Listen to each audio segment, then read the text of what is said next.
Hello, Southwest Florida homeowners and homebuyers. Welcome to the 239 Real Estate Roundtable Podcast, your go-to source for navigating the vibrant real estate landscape of our beautiful region. I'm your host, Kevin Tremmel, a local real estate agent, leader, and investor here in Southwest Florida. On this podcast, we bring you insights from best in the business, top-notch real estate professionals, seasoned agents, and experts in everything from homeowners insurance to mortgages, maintenance, and repairs. Whether you're a first-time homebuyer or a seasoned homeowner, we've got you covered with tips, strategies, and valuable insights to make your journey in Southwest Florida's real estate market a breeze. Get ready to unlock the doors to successful home ownership. This is the 239 Real Estate Roundtable Podcast, where we demystify the process, share insider knowledge, and ensure you're well equipped to make informed decisions. Let's dive in. Welcome to another episode of the 239 Real Estate Roundtable Podcast. Today's guest is Rick Albert with La America, a top producing real estate agent based in Los Angeles. Rick is known for his creative deal making, his strong personal brand, and deep knowledge of the properties in LA. He has over a decade of experience and a passion for educating both clients and agents. Rick brings a fresh and strategic perspective to the real estate game. Welcome to the show, Rick. Thank you so much for having me. I'm excited. Awesome. Yeah, me too. Why don't we get started and, tell us a little bit about yourself. How did you, how long have you been in real estate? How did you get into real estate? What did you do before? What do you like about it? What do you don't like about it? Let's go through the rundown.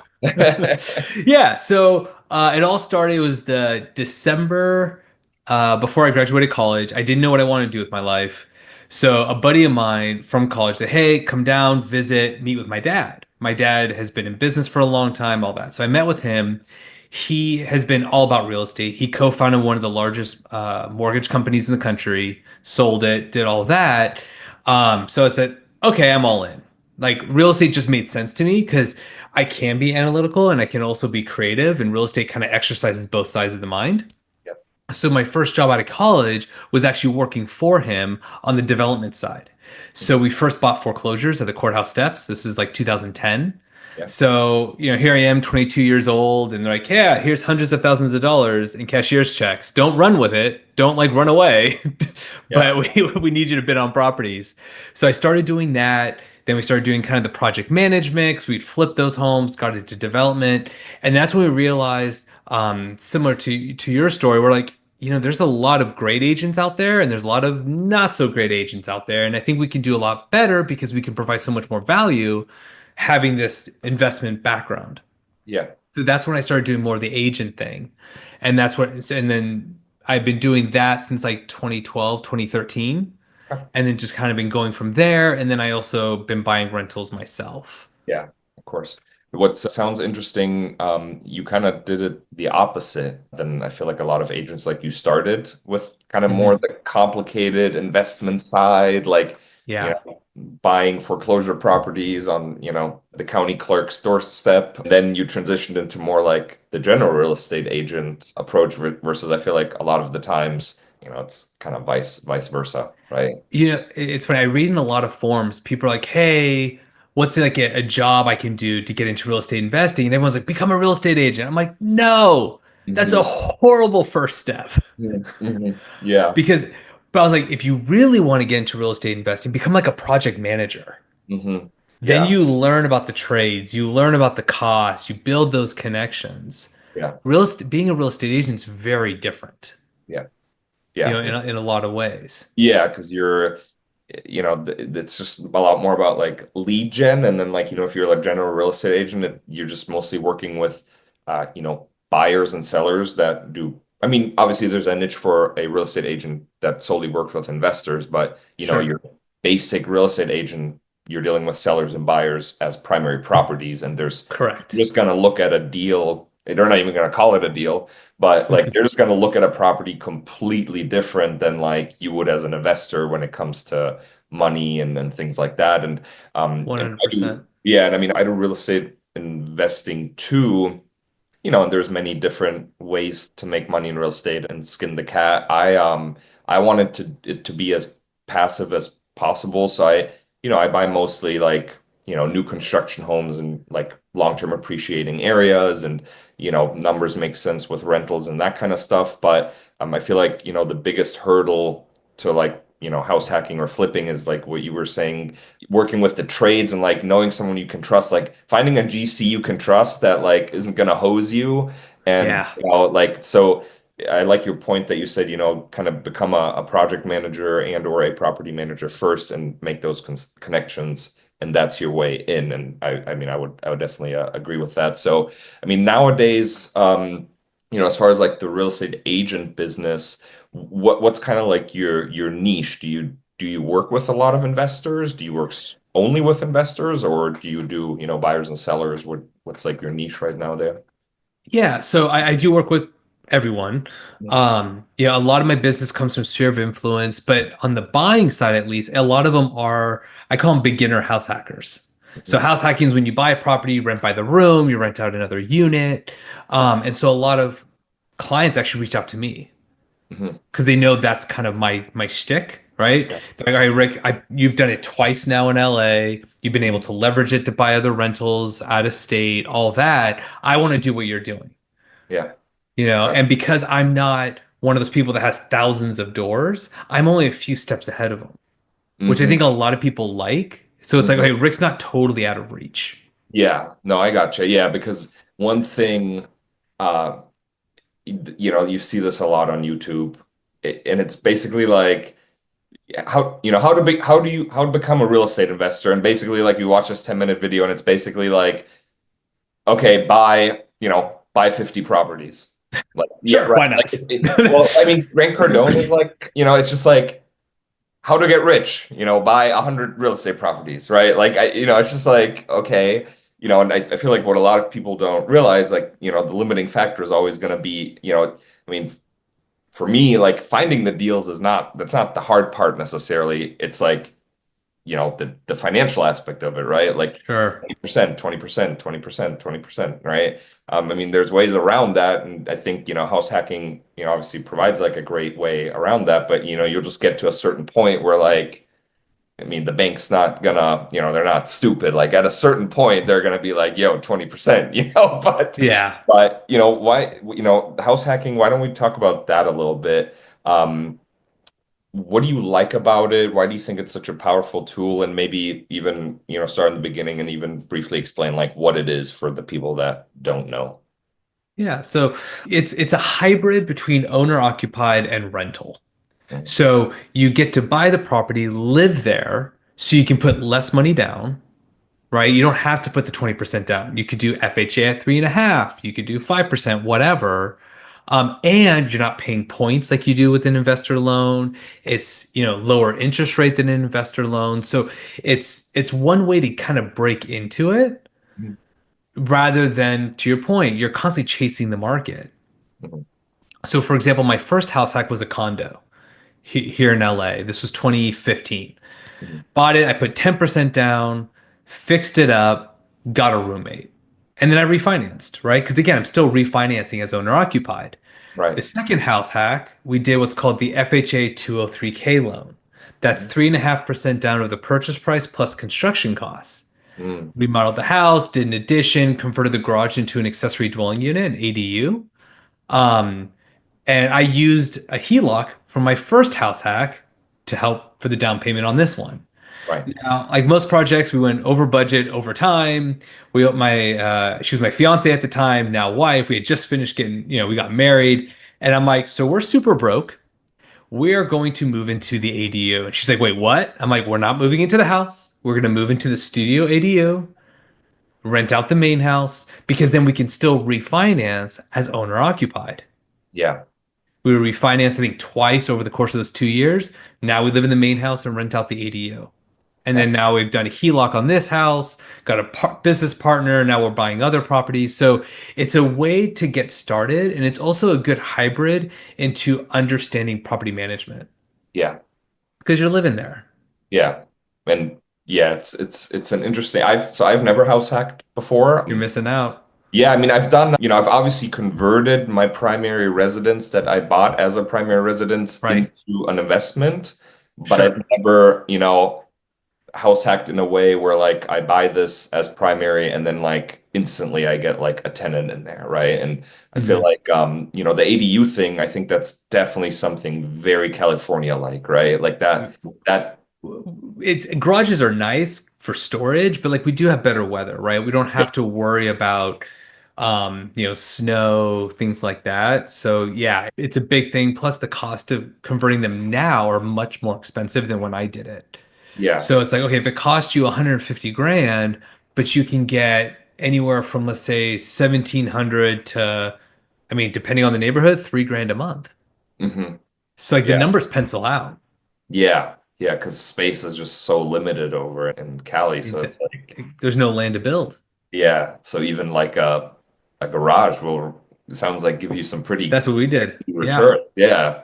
Yeah, that's interesting. And then so as far as like, general, like what are you kind of seeing? Obviously the real estate market is shifting, especially, with what happened last year in August with, the NAR settlement and, obviously it's getting more and more digital and then, Rocket Mortgage is buying all these companies and, Yeah. it's like, I mean, it's just, they're basically the one-stop shop, now, or getting there, or that's what they're trying to do. What are you seeing like kind of in your market, like trends as far as like just, the generalist real estate agent approach? Like, is it still something that's working, or what's your opinion on that? So it's a great question because there was two big things that came out of 2024. One was the NAR settlement, but the second one was across the country, over 70% of agents did not close a single transaction, Yeah. Yeah, which is not being talked about enough. yeah, yeah, yeah, You know what I mean? And part of the problem, I think, was, people got their license in 2020, 2021. And it's like, as long as you had a pulse, you had a fantastic year in 2021. 100%. Like, it was like, I didn't even try, and I'm like super busy. Yeah, Now they actually have to work, yeah, right? Which is part of the challenge. yeah, So, I know people who are door knocking or postcards, whatever. And, I ask them, hey, when you're door knocking, what do you do? And they're like, oh, yeah, I just give them, stats on the neighborhood. And hmm in my mind, I'm like, but they can find that stuff online. You're yeah, not adding, like, what value are you really adding? And that's where I think this whole like generalist isn't really working anymore, yeah, right? It's too heavily concentrated. There's not enough business to go around. So like, for example, I just closed on one for a client that was a referral, but because of my project management background, I was able to help them get organized, get the right. work done, and that's part of the reason why people hire me. Yeah, It's because I had that investor background. Even though they're not investors, it's just yeah, nice to know they have someone to back them yeah, up. You know, yeah, that's really what I've been seeing. And I yeah. think it's only going to get worse for agents in a good way for the consumer. I think the consumer's Yeah. winning in this. Yeah, and I agree with you 100%. And I mean, I use this in my listing presentation. The days of like, 20, 30 years ago, Broker Bob knows Broker Adam, and Broker Bob sends, a listing to Broker Adam, and like, they just kind of, it's less and Make it less work. connections. Yeah, because like you said, I mean, you can go on Zillow right now, in your pajamas at 10 p.m. at night and see every single listing in the United States of America, essentially, right? Yeah.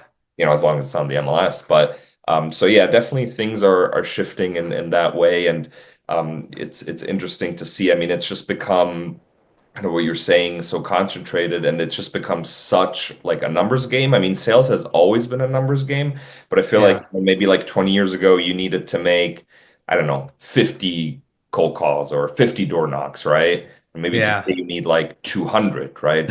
Right. Yeah, so so I do agree with you also that that just the, hey, I'm just a real estate agent, like that's all I do, doesn't work anymore. You need something to kind of set yourself apart from the masses, whatever it may be, right? You kind of have to have another niche or like side thing, like what you're saying, right? With kind of the investment and property management aspect of things, and just be like kind of like a one-stop shop, right? Because that's kind of where the world's going to. Like in a lot of industries, it's like, the consumer doesn't want to, find their own lender, find their own title company, search portal, right? That's why, like, you know, Rocket, like that's where they're doing this, because it's just like one-stop shop, and I feel like you gotta be that for your clients, obviously. So it's Yeah. yeah, I would I will say buying Redfin, I think they have a long ways to go. I think it's yes. it's gonna be a lot hard battle. Last I read, and this was years ago, so I don't know what the numbers are now, Yeah. but the conversion rate Redfin was having was super low.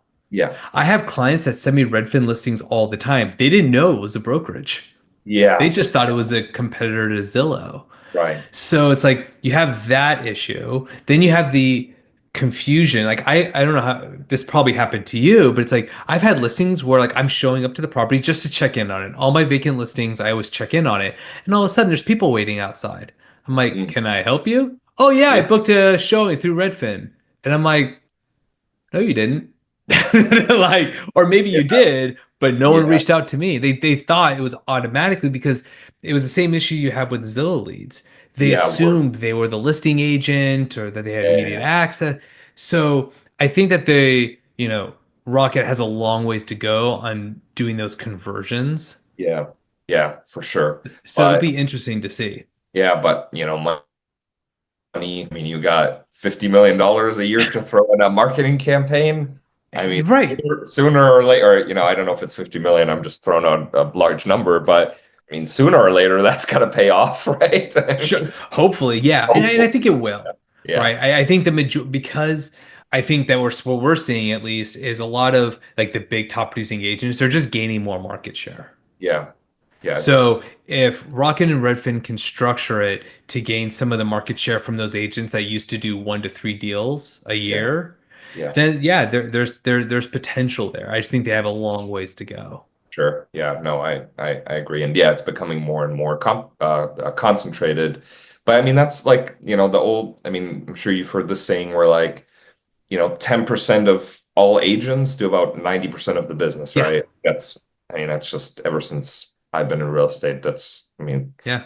first week, pretty much what I've heard from very experienced brokers. They always said, look, Yeah.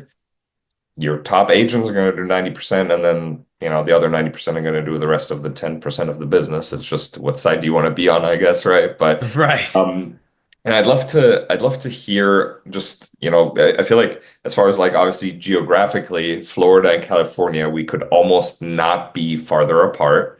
And I feel like the market as a whole in the United States is a little bit in a weird spot right now because like in my market, you know, this is a Florida trend or thing where like when there's a good market, Florida is always at the top, right? Like during Right. COVID times, and we were one of the top two, top three states, if not even you know the number one state. I know Texas was doing great too, but Florida is always at the top. But then you know, as soon as the market cools down, Florida is oftentimes like the first to go, and then like you know gets hit like way harder. Like we'll go up like let's say 30-40%, but then we'll go down 10-15% versus like you know, in like different states, they might only go up 20%, but then they're only going down 5%. So Right. basically what I'm getting at is like, for example, in my market, median sales prices are down 100%. We are not 100% down, but they're 100% certainty that they're down. I just looked this up on the MLS. You know, inventory is up. I mean, we are in deep, deep, deep buyer's market territory. I mean, we're talking 7 to 13 months of inventory, depending on, you know, zip codes and things like that. But, you know, meanwhile, I turn on the news or LinkedIn and there's a new on a nationwide basis, there's a new median sales price record. And I'm like, what? Where? Like, you know, Right. yeah, like it's like where? I mean, we're really feeling the shift, like for sure, down here in Southwest Florida. So I just kind of want to know, how's the market like in LA? And I know that's a loaded question because, like you said, you know, before we spoke, LA has what 239 neighborhoods. So, but Yeah, I was like, the yeah, about whole, yeah. 209. So Yeah. maybe as a whole, like, you know, what are you seeing? I mean, just as you know, the market in general out there in LA. Yeah. So when people ask how is LA doing, I always try to split it up by like price range. Hmm. Like very few realtors here in LA actually like farm, right? Like they specialize in one neighborhood. I can only think of like really one top producing agent that does that. Mm-hmm. The rest of the agents, they tend to be in certain price ranges. This agent works in the luxury market. This agent works in the lower price point. So, but generally speaking, the average price point is about 900,000. And it's been hovering. It went down a little bit over the last couple months, but we also had the fires. Okay. Yeah. So, in the Pacific Palisades specifically, the average price point in January, like days before the fires, the average price point was like 4 million. Wow. So now all those homes that would have sold didn't sell. Right. So that's right. So that would lower the value, right? But even then, we went from like 920,000 to like 908. Yeah. So in that respect, so I would call that a wash. So home values generally are still creeping up. Because we have the 209 neighborhoods, as buyers get priced out of one neighborhood, they'll just go to another. Okay. And that's where our like quote unquote competitive edge is. Mm-hmm. You want to live on the west side, which is south of Santa Monica Mountains, which is that's like the stereotypical LA, like Hollywood. And when you go to LA, that's where you go to visit. Right. But those people are getting priced out, so they just head north into what's called the San Fernando Valley. Right. That's where I do a lot of my business. So yeah, a $900,000 home or $1 million home is like readily available. Yeah. And because of our price points, you can put 3.5% down. Right. It's like, okay. Because the FHA, the loan limits go like our loan limit is like $500,000, I think, which you can't buy anything and where you're doing business, obviously. Right. Like you could buy a condo, but you're right. It's as far as the single family home's concerned. So it's like, yeah, okay, I got 50 grand in the bank. I can go buy $1 million home between closing costs and all that. So we're still seeing a lot of that movement. There are homes that are sitting on the market. Right. But even then, still everything's under 30 days for getting stuff sold. Wow. Yeah, Really? I think the last I saw was like 17 days was the average days on market. Oh, wow. Sellers are having to be more understanding of the price. Yeah. Right. Some of them are shooting high. Yeah. And then they're not getting it. Yeah. Which we see in every market. Yeah. Yeah. But I think some of them are still in the head of it's 2021 and there's still no inventory. But inventory has been creeping up just like it is there. But we still need about double the inventory to make it a balanced market. Interesting. Yeah. So, you're definitely behind, if that's the right word, or you're still definitely more, it seems like, in a seller's or balanced market than we are, because 17 days is crazy. I mean, we're 70s, 80s. I mean, obviously depending on codes and that, but we're, like I said, we're definitely in a buyer's market, which, is a great opportunity for a lot of buyers that have been kind of waiting on the sidelines. I mean, I agree. People ask me all the time, like, my sphere, like kind of friends and family, like, it's now a good time to buy a house. And I would say, yeah, because I mean, rates are high. Yeah. But I mean, we've all heard it, date the rate, marry the house. But yeah, we've seen some crazy deals, and especially new construction. I know you don't have, that much in LA because there's just no space. But here, I mean, the builders are going nuts because they got to sell these houses one way or another. So yeah. So yeah, very, very interesting. But what do people, just to kind of understand the climate in like a very expensive like state like California, because $1 million here gets you like a very, very nice home. I mean, it's obviously not like top 1% luxury market, but I mean, $1 million home here in Southwest Florida, I mean, it's definitely like, I mean, you can get an entry level home, new construction, for like 300. So $1 million is, got it. Probably $1 million is probably more like year 3 to 6, maybe, right? Sure. So I guess walk me through like a thought process, like why even buy in an expensive market? Like, why even buy $1 million home with an FHA loan down and what, like $6,000 a month in mortgage payments? Like, why do that? Yeah. It's funny because like I meet with a lot of people who are like, hey, should I house hack in LA or should I invest out of state? Right. And I'm like, look, I do both. So like I can say objectively, I just want you to be successful. Yeah. Here's the deal. So it's all about like appreciation. Mm-hmm. And so let's say both of our markets appreciate at 3% a year. Yeah. Well, I'm You're appreciating on $1 million asset. You're yeah, appreciating on a $300,000 to $600,000 asset, yeah, right? So, and it's like, okay, so if I buy $1 million home, it appreciates 3%. That's like 30 grand in the first year. yeah, But I put 35,000 down. My cash on cash returns, what, like 87%? yeah, right. Interesting. Yeah, Right. So, in terms of building wealth faster, an argument could be made buy more expensive properties. yeah. Because even your loan buy down is higher, Hmm. tax benefits are higher, right? Because you're getting closer to that cap of what is it, 750,000, something like Yep, that. yep, So, you're basically capitalizing on some of those benefits that yeah, you wouldn't necessarily have. And there's nothing wrong with buying the, $100,000 homes. right. I bought a triplex. I mean, it's worth more now because I fixed it up, but it's like, yeah, those properties I own are more about cash flow and less about appreciation. So I'm kind of trying to balance both. Yeah, But yeah, so it's like, and we still have a strong job market, right. here in LA because it's good for recruiting, Yeah, right? If right, you're going to recruit good talent, it's like, well, yeah, come work by the beach. right, right. Right? Like I'm about 45 minutes away from the beach, but Yeah, on a practical basis, I can go surfing in the morning and snowboarding that same afternoon.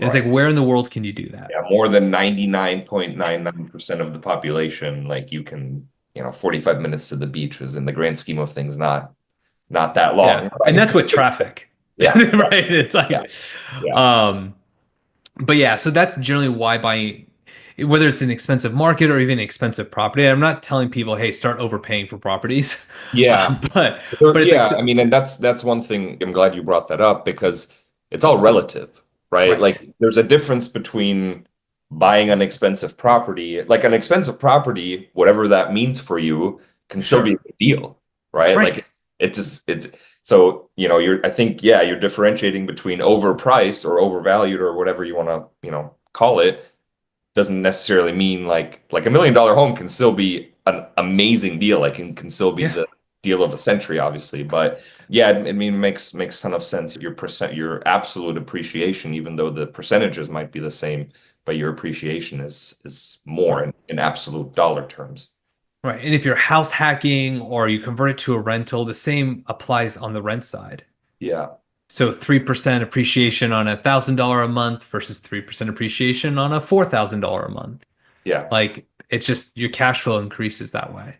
Yeah, yeah, for sure. Yeah, and I feel, I mean, a lot of investors, that I follow on YouTube or, social media or talk to in person, like one of the big things that I hear a lot is like, what wish you would have, done sooner, or what would you tell someone kind of in the beginning of their investing career is like, kind of a lot of things that I hear is one regret that I have is I didn't do bigger deals sooner, right? Yeah. That's one thing. And again, that's relative. I mean, in my market, Sure. that might be $1 million, but in your market, that might be $4 million. But just, obviously I'm not saying over leverage yourself with debt, but I Right. mean, a lot of successful entrepreneurs use the bank's money, obviously, leverage, right? So Yeah. yeah, That's really where real estate makes sense. Like I've had people like, oh, I have cash, I just buy a property cash. I'm like, the numbers don't work. It's right. If it's 3 to 5% appreciation, but the stock market gives you 8 to 10, yeah, and you don't deal with tenants, you don't deal with headaches, you kind of have to leverage. yeah, That's the yeah. only way for it to really actually make sense. For sure. Yeah, and we haven't even obviously spoken about your mortgage interest that you can, write Mhm. off your taxes, which you can't do Right. by cash, right? So yeah, yeah, Yeah. 100%. Plus, never hurts to have a little bit of money in your bank for a rainy day. I agree. Yeah, yeah. Yeah. So no, 100%. And then kind of switching gears a little bit, tell us a little bit about your podcast. So I know you also have a podcast that you somewhat recently, right, started. Yeah. We started a Um, few months ago. Yeah, so tell me a little bit about, the how, the why, how it's been going, what's kind of the focus of it. Love to kind of hear about that. Yeah, yeah, it's just like yours. Become a kind of a passion project. I was interviewing people for different things on YouTube, and so people are like, "Hey, have you thought about starting a podcast?" Or like I've talked to people. So the name is The Key to the City of Angels, Mhm. where we do talk all things real estate. So I do talk to people nationwide, but then I also talk to people locally. And we always try to tie it into Los Angeles. So, for example, I interviewed someone that does property management for midterm rentals, right? Where they do the rents from 1 to 6 months. Yeah. He's based in LA. I interviewed someone that does consulting with developers. So we talked about what are buyers wanting right now? What are some challenges that we're seeing? So it's kind of interesting to hear what's going on in LA, which is a very complicated market. And then we try to tie it back to, what can people do about it? Right? Yeah. If you're an investor, home buyer, home seller, what are we missing? And then I get to learn a ton, Yeah. So it's been a lot of fun and hopefully educational. Yeah. But I started that back in February and plan on doing it for the foreseeable future. Yeah, it's awesome. And same like you said, just little passion project and networking and learning. And it's just, I think we live in like very interesting times where, 10 years ago, 15 years ago, you couldn't have just been, spend an hour a day and basically have your own TV show, like in a way, right? Like you're like your own like it's just like pretty cool times that we live in that we don't have the opportunity to do something like that. So, but with that being said, Rick, I wanna thank you for your time. A lot of valuable insights. I especially kind of thought it was interesting just to see, Florida. I know we talked about some general real estate stuff as well, but like Florida versus LA, and like just because I just feel like it couldn't be more different. So that was interesting. But if someone is looking for property in the LA area or even just wants to learn a little bit more about house hacking, where would be a good place to start? We'll obviously link all of your social media, handles down below, but if someone wants to get in touch directly, where would be a good place to start? Yeah, so I am on all the major social media, Instagram, YouTube, Facebook at Rick B as in boy Albert. So Rick B Albert, that's how you can find me. Or feel free to call or shoot me a text, 323-929-7653. I'm usually pretty good about responding pretty quick. That's kind of our job. Yeah. But I've been able to help clients, even when they buy out of state, if they have questions, things like that. I think just paying it forward is so important. Yeah. Okay, cool. Awesome, man. Well, again, I wanna thank you for your time and hope you have a great rest of your day. Thanks, you too. And that wraps up another insightful episode of the 239 Real Estate Roundtable Podcast. I hope you enjoyed our discussions and gained valuable knowledge to enhance your home ownership journey here in Southwest Florida. A big thank you to our incredible guests and of course to you, our listeners, for joining us. If you have any questions or topics you'd like us to cover, or if you'd like to connect, feel free to reach out.